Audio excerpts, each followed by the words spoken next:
I'm Ray, otherwise known as the Reverend from West Thebarton, the band. We are based in South Australia, and we've just got a new record out called Mongrel Australia. It came out a couple of weeks ago, but we're heading on the road, ready to take on all the East Coast cities in a few weeks. Fantastic, mate. Shall I call you Ray or the Reverend? I'm confused now. You can call me Ray, man. Thanks, brother. So West Thebarton, as you say, released your second album, Mongrel Australia, back on March the 22nd. Like, I know it hasn't been out that long, mate, but how's it been received? Oh, yes. Well, it's number one. It's been awesome to just be out there, to be honest, because we've been sort of writing and sitting on these songs and playing them live for a couple of years now with everything that's been going on. So just having it out there in the world has just been a huge sigh of a relief for us. And, super anxious putting them out there and just seeing how they've been receptive. But so many people have, been telling us, how awesome it is to have a new record out there that they can listen from end to end. And also, there's been a bit of a change of tone on some of the songs on this record. We were in a bit of a different place on the second record compared to the first record. And so, some of the content and themes are a little bit different. And we've had a bunch of people reach out saying like, wow, this is awesome to hear some of the slower songs. Like we've got a song called Slow on there, which is, very stripped back. It's not very chainsaw to the throat West Thebarton like. But yeah, people are really loving it, which is awesome to hear, because that's, one of the things you always worry about as a musician is, your fans going to enjoy the stuff you put out. Yeah, especially if it's a bit of a change up from the last album. Yeah, definitely. So actually, on that note, bro, like, is that something you discuss as a band? Like you mentioned, this album's a little bit different to your first one. So do you just have that chat and sort of say, like, maybe we're going too far away from what fans would expect, or should we go here? And I don't think we've ever had that chat. Like, the thing I love about being in West Thebarton and everyone else in the band, I'll speak on their behalf, is everything seems to just happen pretty organically. Like, we never really sit down and have a meeting and say, oh, let's put all of our heads together and write a slow song tonight. But, typically one person comes with an idea and that comes in some shape or form, and then it sort of goes through this West Thebarton machine filter that spits it out at the end, and it's got, input from everyone, and it's been molded and shifted into a different shape. And, everything always seems to be organic. We never really sit down and say, oh, let's change this stuff or be too worried about how it's going to be perceived. And I think that's, one of the best things I really like about being in this band. So say someone's never heard of the band before, bros. Pick 3 songs off this album for someone to listen to give them the best representation. Okay, well, Desire, firstly, because I think they'll have the time of their life listening to it, and it'll make them want to take a little bit of a holiday down the coast and a few days off work to enjoy. I think Faceless, because that's a nice slow song, and that's probably got one of the best guitar solos we've ever put out, but also I think I've ever heard on any kind of popular rock track ever. And then Humble Heart. So Humble Heart is just classic West Thebarton, buzzsaw right in your face. You can feel the saliva off of the person yelling, and it's, just quintessential West Thebarton vibe. Well, do you realise what you actually did there, mate? You went from one sentence saying that it's the best solo ever, and then the next sentence you're saying Humble Heart is the best song to listen to. Whoops. Moving on. So I also noticed that there's no song on the album called Mongrel Australia, which great title too, by the way, but there's no song called that on the album. So that obviously means there's a bit more significance to the title. Yeah, well, I mean, we've got a song on the record called Modern Australia. And Modern Australia, funnily enough, that's actually Modern Australia Part 2. That's originally, it was Part 2. We had a Part 1, which had an awesome chorus, but the song just didn't fit together really well. So we dropped Part 1. We just had a song called Modern Australia. And then when we were talking about the record, we were sort of putting our heads together and talking about, what we should name. And, it always comes back to that conversation, like, what does this album mean to you? What do you think about? And, everyone in the band is so different. We're all such different people, but somehow it works. And so we always were obsessed with this kind of vision of a mongrel dog, like a little mixed breed dog, or, some kind of real mongrel. And then we had the song Modern Australia, and we thought, oh, well, that kind of defines us as people, and it defines what we're singing about and playing about on this record. So that's how Mongrel Australia became. Yeah, very cool. Now, you sort of mentioned that this album is a little bit different sonically to your first one. So going a bit deeper now, bro, like how does Mongrel Australia differ to your debut album, Different Beings, being different musically? Well, I think Different Beings was very, it was raw and energetic, and it captured us in our early 20s perfectly. You know, early 20s when you've got all the time in the world to make all the mistakes that you don't think are mistakes and all that sort of stuff. And then Mongrel Australia really is sort of where we're at now. You know, we've evolved as people, as musicians, as everything really. And we're no longer, you know, those happy-go-lucky party every single weekend kind of people. I'm not going to use the word mature, but we're sort of more well-rounded people. But I don't think that means that the music is that different. It's just, I guess, from the inside looking out, a lot of the themes we talk about on the record are a lot more focused and a lot more thoughtful than the first record, which was very like, you know, slinging from your hips, gun shooter style.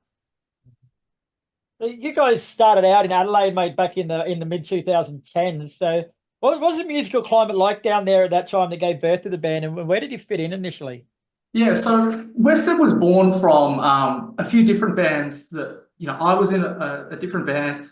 A few of the other guys were in a band called Horror My Friend. There were 2 or 3 other bands, and we were sort of, you know, we'd always play together at different pubs, different venues. We'd always be on support for bigger bands that came through, and we just became really close mates through that. And we thought, oh, let's just have a jam and see what happens. And so, because we didn't want to leave anyone out, we had 7 people in a room, just all playing different instruments. And it was more so about, you know, kind of having fun for us than really writing music at the time. I remember our first few gigs were pretty crap because we didn't really know what we were doing as a 7-piece, but we were just having so much fun that we didn't really want to give it up. And then suddenly, you know, this 7-piece monster Frankenstein of a band suddenly become everyone's main focus instead of the original bands we came from.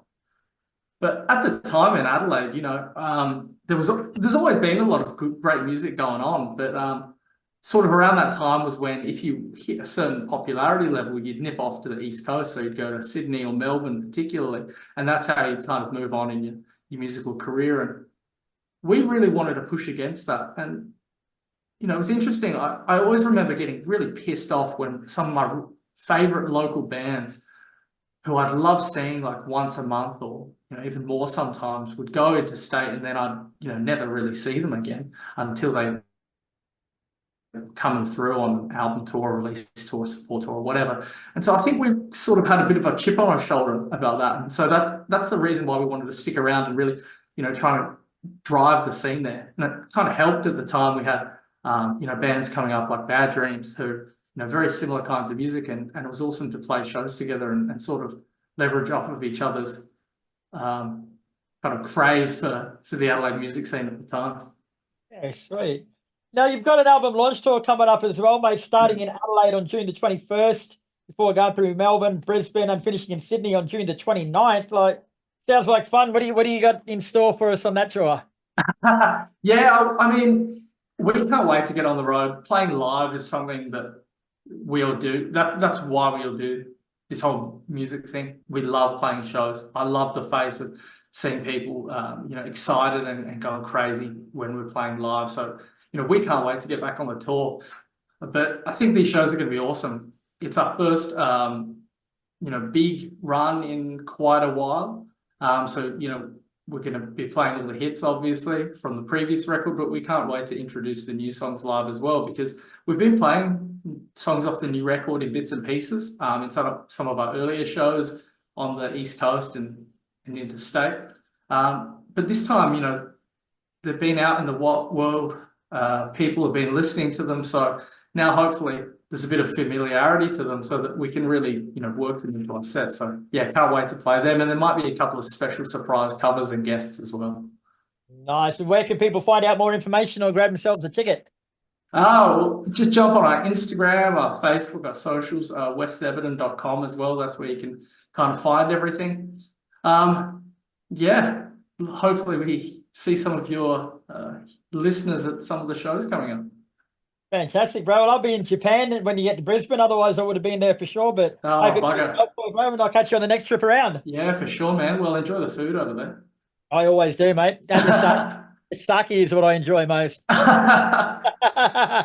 right, brother. You take care, mate. Fair enough. Yeah, have a good one, man. Yeah, thanks for that. Enjoy. Yeah, bro. Okay, bye.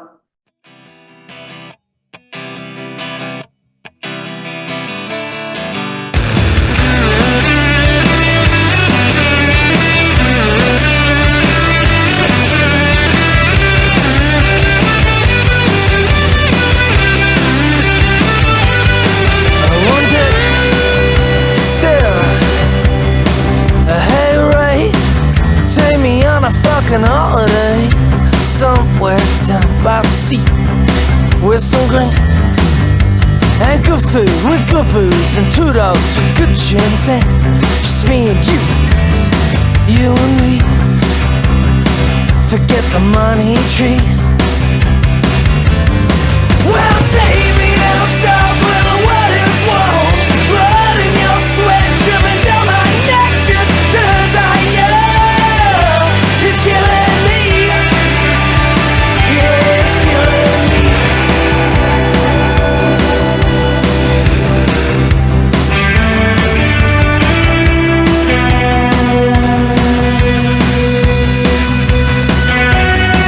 And one day I said I gave you every fucking weekend, from Friday to Sunday. I'd even take a Monday off. Then, just when I could feel your frustrations growing to the window, watching me mow the lawn, and I was kidding myself. Well, take me down south where the world is warm, blood in your sweat dripping down my neck. This desire is killing me. Well, take me down south, the world is warm, blood in your sweat on my neck. This desire is killing me. This desire.